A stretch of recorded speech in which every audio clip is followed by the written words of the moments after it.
Good morning to all of you. आज हम लोग कुंवर नारायण जी की कविता कविता के बहाने देखेंगे। उनकी दो कविताएं हैं। एक कविता है कविता के बहाने और दूसरी है बात सीधी थी पर। आप जानते हैं कि इसमें से दूसरी कविता बात सीधी थी पर इस बार पोर्शन से डिलीटेड है। ओके, इस पेज को आप ध्यान से पढ़ लीजिएगा। इस पेज पर कविता की सारी बातें आपको मिल जाएंगी। इसमें बताया गया है कि कविता शाश्वत एवं कालजयी होती है।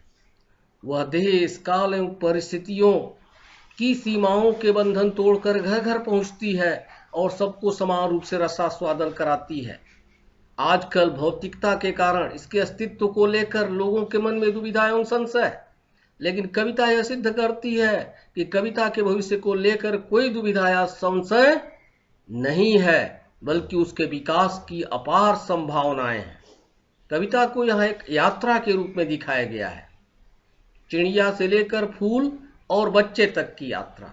इसमें दिखाया गया है कि कविता क्या है, कल्पनाओं की उड़ान है, लेकिन उस उड़ान की तुलना चिड़िया की उड़ान से नहीं की जा सकती, क्योंकि चिड़िया की उड़ान सीमित है जबकि कविता की उड़ान असीम है। बताया गया है कि कविता एक खिलना है। खिलना क्या है? भावों एवं विचारों का प्रस्फुटन।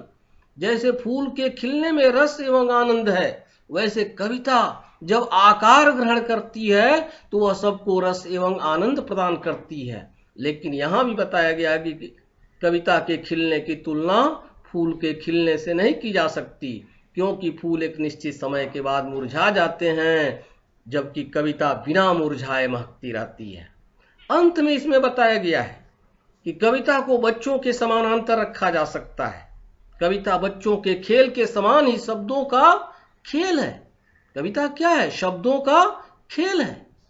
जैसे बच्चों के खेल में कोई सीमा नहीं होती, उसी तरह कविता की भी कोई सीमा नहीं होती है। जैसे बच्चे खेल खेल में बिना किसी भेदभाव के घर घर पहुंचते हैं, वैसे कविता भी बिना किसी भेदभाव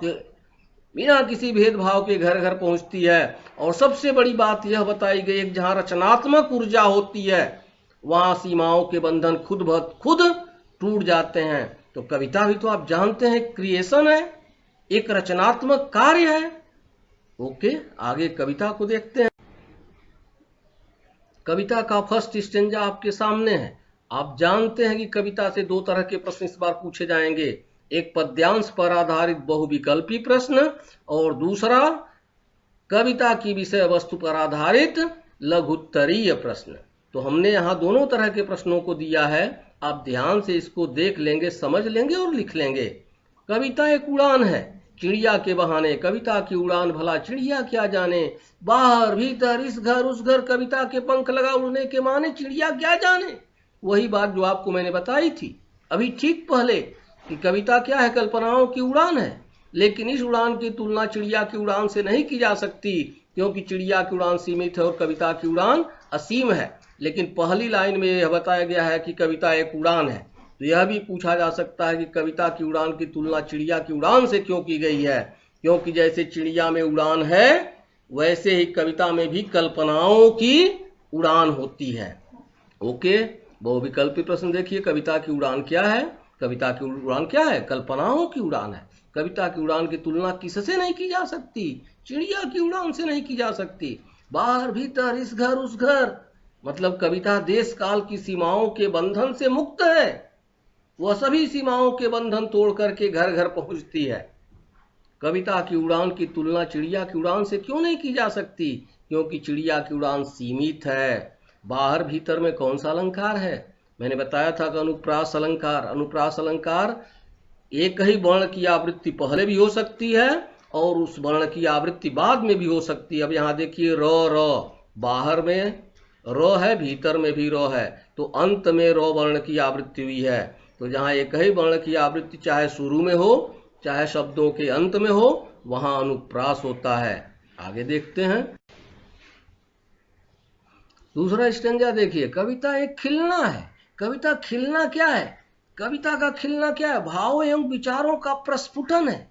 भाव एवं विचार जब हमारे मन में पैदा होते हैं तभी कविता का जन्म होता है, कविता आकार ग्रहण करती है। लेकिन इसमें यह दिखाया गया है कि इस कविता के खिलने की तुलना फूल के खिलने से नहीं की जा सकती।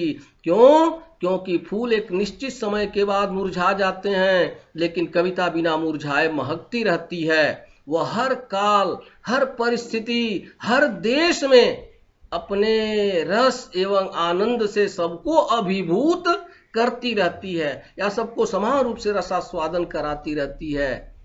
आपने देखा होगा सूरदास, तुलसीदास, कबीरदास, वाल्मीकि आदि कवियों की कविताएं बहुत पहले जो लिखी गई थीं, आज भी उतना ही रस एवं आनंद देती हैं जितना उस समय देती थी। तो कविता का अस्तित्व तो शाश्वत है, उसके अस्तित्व को लेकर के कोई प्रश्न चिन्ह नहीं लगाया जा सकता है। यहाँ बहुविकल्पी प्रश्न दिए गए, आप देख लीजिए। लघुत्तरीय प्रश्नों में देखिए कविता एक खिलना है। अभी मैंने बताया कि कविता क्या है? भाव एवं विचारों का प्रस्फुटन है, एक प्रक्रिया है। जैसे फूल खिलने के बाद रस एवं सुगंध से युक्त हो जाते हैं, वैसे कविता आकार लेने के बाद रस एवं आनंद से युक्त होकर सबको आनंद देती है, सबको रसास्वादन कराती है। नेक्स्ट है बिना मुरझाए महकने के माने। मैंने बताया कि फूल तो एक निश्चित समय के बाद मुरझा जाते हैं, लेकिन कविता बिना मुरझाए महकती रहती है। वह शाश्वत एवं कालजयी होती है, हर देश काल एवं परिस्थिति में सबको रसास्वादन कराती है। यही कारण है कि कविता के खिलने की तुलना फूल के खिलने से नहीं की जा सकती है। यह प्रश्न दूसरे ढंग से भी पूछा जा सकता है कि कविता के खिलने की तुलना फूल के खिलने से क्यों नहीं की जा सकती? क्यों? सिंपल है कि फूल एक निश्चित समय के बाद मुरझा जाते हैं, जबकि कविता बिना मुरझाए महकती रहती है। वह हर देश काल एवं परिस्थिति में सबको समान रूप से रसास्वादन कराती है। वास्तव में वह शाश्वत एवं कालजयी होती है। ओके, आगे देखते हैं अंतिम पैराग्राफ। अंतिम पैराग्राफ है कविता एक खेल है बच्चों के बहाने। बाहर भीतर यह घर वह घर सब घर एक घर देने के माने बच्चा ही जाने। इसका मतलब कविता और बच्चे को समानांतर रखा गया है। समानांतर क्यों? क्योंकि जैसे बच्चों का खेल क्या है? असीम है, उसकी कोई सीमा नहीं होती है, उसी तरह कविता की भी कोई सीमा नहीं होती है। और दूसरी बात क्या है कि कविता खेल है। कौन सा खेल? शब्दों का खेल है। कविता शब्दों का खेल है। तो बच्चे को, कविता को समानांतर रखा जा सकता है। कैसे? जैसे बच्चों के खेल की कोई सीमा नहीं होती है, कविता की भी कोई सीमा नहीं होती है। बच्चे खेल खेल में बिना किसी भेदभाव के घर घर पहुंच जाते हैं, वैसे कविता भी बिना किसी भेदभाव के जाति, धर्म, सभी प्रकार के भेदभावों को भुलाकर घर घर पहुंचती है और सबको समान रूप से रसास्वादन कराती है। यहाँ बहुविकल्पी प्रश्नों को आप देख लेंगे।